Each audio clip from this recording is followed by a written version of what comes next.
पिछले 1.5 साल में हमारे डॉक्टर्स ने जिस तरह देशवासियों की सेवा की है वो अपने आप में एक मिसाल है। मैं 130 करोड़ देशवासियों की ओर से देश के सभी डॉक्टर्स को धन्यवाद देता हूं, आभार प्रकट करता हूं। साथियों, डॉक्टर्स को ईश्वर का दूसरा रूप कहा जाता है और वो ऐसे ही नहीं कहा जाता। कितने ही लोग ऐसे होंगे जिनका जीवन किसी संकट में पड़ा होगा, किसी बीमारी या दुर्घटना का शिकार हुआ होगा, या फिर कई बार हमें ऐसा लगने लगता है कि क्या हम किसी हमारे अपने को खो देंगे। लेकिन हमारे डॉक्टर्स ऐसे मौकों पर किसी देवदूत की तरह जीवन की दिशा बदल देते हैं, हमें एक नया जीवन दे देते हैं। साथियों, आज जब देश कोरोना से इतनी बड़ी जंग लड़ रहा है तो डॉक्टर्स ने दिन रात मेहनत करके लाखों लोगों का जीवन बचाया है। ये पुण्य कार्य करते हुए देश के कई डॉक्टर्स ने अपना जीवन भी न्यौछावर कर दिया। मैं जीवन आहूत करने वाले इन सभी डॉक्टर्स को अपनी विनम्र श्रद्धांजलि अर्पित करता हूं और परिवार के प्रति अपनी संवेदना व्यक्त करता हूं। साथियों, कोरोना से लड़ाई में जितनी चुनौतियां आई, हमारे वैज्ञानिकों, डॉक्टर्स ने उतने ही समाधान तलाशे, प्रभावी दवाइयां बनाई। आज हमारे डॉक्टर्स ही कोरोना के प्रोटोकॉल्स बना रहे हैं, उन्हें लागू करवाने में मदद कर रहे हैं। ये वायरस नया है, इसमें नए नए म्यूटेशंस भी हो रहे हैं, लेकिन हमारे डॉक्टर्स की नॉलेज, उनके एक्सपीरियंस, उनके अनुभव वायरस के इन खतरों और चैलेंजेस का मिलकर मुकाबला कर रहे हैं। इतने दशकों में जिस तरह का मेडिकल इंफ्रास्ट्रक्चर देश में तैयार हुआ था, उसकी सीमाएं आप भली भांति जानते हैं। पहले के समय में मेडिकल इंफ्रास्ट्रक्चर को किस तरह नजरअंदाज किया गया था, इससे भी आप परिचित हैं। हमारे देश में जनसंख्या का दबाव इस चुनौती को और कठिन बना देता है। बावजूद इसके कोरोना के दौरान अगर हम प्रति लाख जनसंख्या में संक्रमण को देखें, मृत्यु दर को देखें, तो भारत की स्थिति बड़े बड़े विकसित और समृद्ध देशों की तुलना में कहीं संभली हुई रही है। किसी एक जीवन का असमय समाप्त होना उतना ही दुखद है, लेकिन भारत ने कोरोना से लाखों का जीवन बचाया भी है। इसका बहुत बड़ा श्रेय हमारे परिश्रमी डॉक्टर्स, हमारे हेल्थ केयर वर्कर्स, हमारे फ्रंटलाइन वर्कर्स को जाता है। साथियों, ये हमारी सरकार ही है जिसने हेल्थ केयर पर सबसे अधिक बल दिया है। पिछले वर्ष फर्स्ट वेव के दौरान हमने लगभग 15,000 करोड़ रुपए हेल्थ केयर के लिए आवंटित किए थे, जिससे हमारे हेल्थ इंफ्रास्ट्रक्चर को बढ़ाने में मदद मिली। इस साल हेल्थ सेक्टर के लिए बजट का एलोकेशन 2 गुने से भी ज्यादा, यानी 2 लाख करोड़ रुपए से भी अधिक किया गया। अब हम ऐसे क्षेत्रों में हेल्थ इंफ्रास्ट्रक्चर को मजबूत करने के लिए 50,000 करोड़ रुपए की एक क्रेडिट गारंटी स्कीम लेकर आए हैं, जहां स्वास्थ्य सुविधाओं की कमी है।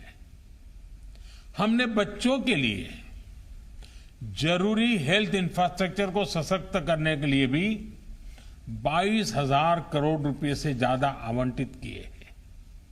आज देश में तेजी से नए एम्स खोले जा रहे हैं, नए मेडिकल कॉलेज बनाए जा रहे हैं, आधुनिक हेल्थ इंफ्रास्ट्रक्चर खड़ा किया जा रहा है। 2014 तक जहां देश में केवल 6 एम्स थे, वहीं इन 7 सालों में 15 नए एम्स का काम शुरू हुआ है। मेडिकल कॉलेज की संख्या भी करीब 1.5 गुना बढ़ी है।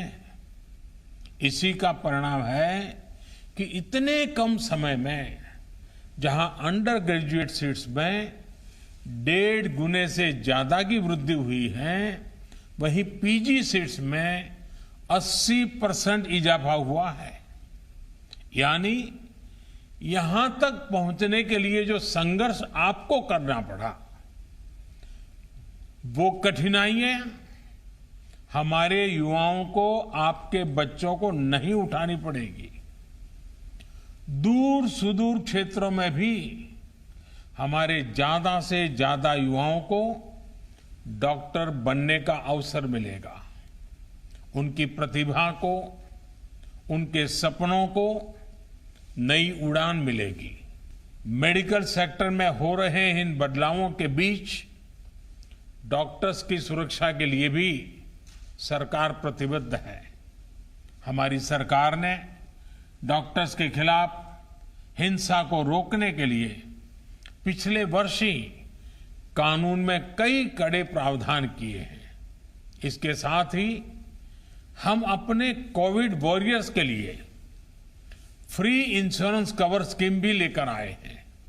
साथियों, कोरोना के खिलाफ देश की लड़ाई हो या मेडिकल व्यवस्था सुधारने का देश का लक्ष्य, इन सब में आप सभी को महत्वपूर्ण भूमिका अदा करनी है। उदाहरण के तौर पर, जब आप सभी ने पहले फेज में वैक्सीन लगवाई, तो उससे देश में वैक्सीन को लेकर उत्साह और विश्वास कई गुना बढ़ गया। इसी तरह जब आप लोगों को कोविड एप्रोप्रिएट बिहेवियर का पालन करने के लिए कहते हैं, तो लोग पूरी श्रद्धा से उसका पालन करते हैं। मैं चाहूंगा आप अपनी इस भूमिका को और सक्रियता से निभाएं, अपना दायरा और ज्यादा बढ़ाएं। साथियों, इन दिनों एक और अच्छी चीज हमने देखी है कि मेडिकल फ्रेटर्निटी के लोग योग के बारे में जागरूकता फैलाने के लिए बहुत आगे आए हैं। योग को प्रचारित प्रसारित करने के लिए जो काम आजादी के बाद पिछली शताब्दी में किया जाने चाहिए था, वो अब हो रहा है। इस कोरोना के काल में योग प्राणायाम का लोगों के स्वास्थ्य पर किस तरह सकारात्मक प्रभाव पड़ रहा है, पोस्ट कोविड कॉम्प्लिकेशन से निपटने में योग किस तरह मदद कर रहा है, इसके लिए आधुनिक मेडिकल साइंस से जुड़े कई संस्थानों द्वारा एविडेंस बेस्ड स्टडीज कराई जा रही है। इस पर आप में से कई लोग काफी समय दे रहे हैं। साथियों, आप लोग मेडिकल साइंस को जानते हैं, एक्सपर्ट हैं, स्पेशलिस्ट हैं, और एक भारतीय को योग को समझना भी स्वाभाविक रूप से आसान होता है। जब आप लोग योग पर स्टडी करते हैं, तो पूरी दुनिया इसे बहुत सीरियसली लेती है।